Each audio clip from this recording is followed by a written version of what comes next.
को सुराग मिलियो?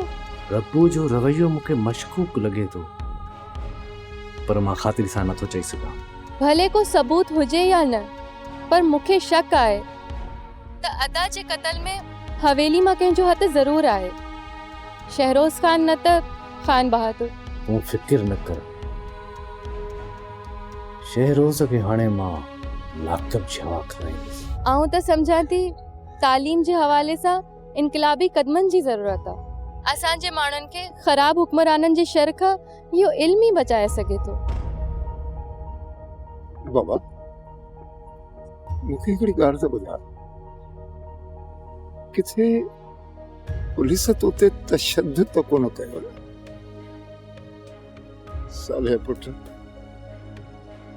यार छा ॿुधाए तो जंहिं फिक्र में मूं सॼी राति निंड बि नाहे कई यार।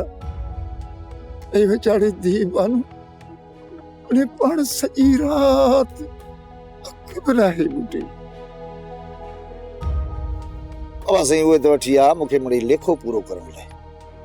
असल में हुननि खे कोटणो हो रबू ऐं सोडे खे, से त हुननि जे वर चढ़िया कोन। अच्छा हाँ, भला इहो त ॿुधाए उन्हनि ॿिन्ही जे ख़िलाफ़ मल्हार जी माइटनि दाए हुआ छा? बाबा पुलिस आ, केस जी त हर रुख खां जांच कंदी न। हक़ीक़त में सूबेदार ते एसपी साहब जो वॾो हिकिड़ो बार रखियल हो, न त छा था सम्झो?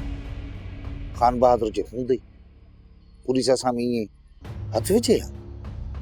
न त पुलिस ईअं असां में हथ विझण खां अॻु में बाबा साईं 100 भेरा सोचे आहे।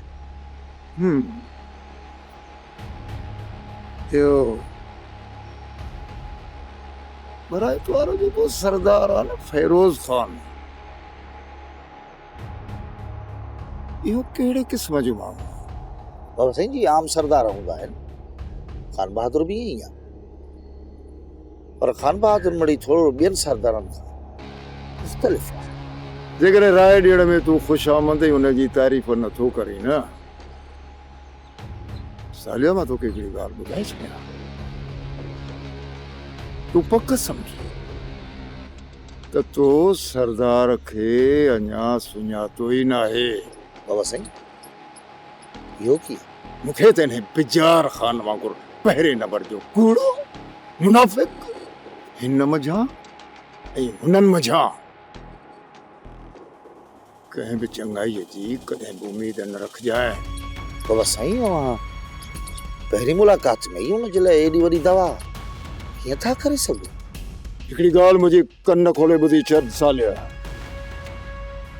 ही जेके मुंहिंजूं अखियूं नखियूं, हिन अखियुनि जी जॾहिं माण्हू ते मुंहिंजी पहिरीं नज़र पवंदी आहे न, त ईअं सम्झ त हुनजो फोटो मुंहिंजे दिमाग़ में अची वेंदो आहे।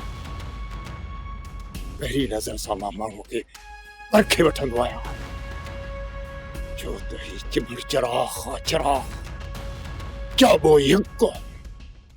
वेरुन जी वस्ती, वेरुन जी वस्ती। सब्सक्राइब कयो असांजो official YouTube channel Sindh TV HD drama ऐं वधीक अपडेट लाइ बेल आइकन खे क्लिक करियो।